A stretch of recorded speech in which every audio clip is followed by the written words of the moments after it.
यार अभी तक बिल लेके नहीं आया, जाना भी है। खाना बड़ा मजे का था वैसे। भाई साहब आपका 1000 रुपया हो गया। हाँ अच्छा अच्छा अच्छा। है?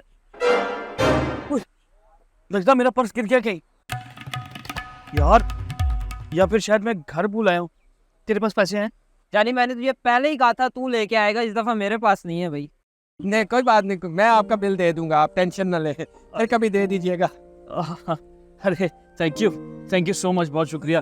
आप फिक्र ना करें, मैं जब भी नेक्स्ट टाइम आऊँगा आपको पैसे। ठीक है कोई बात नहीं। Thank you. आओ चलते। भाई आज तो पैसे ही पैसा है।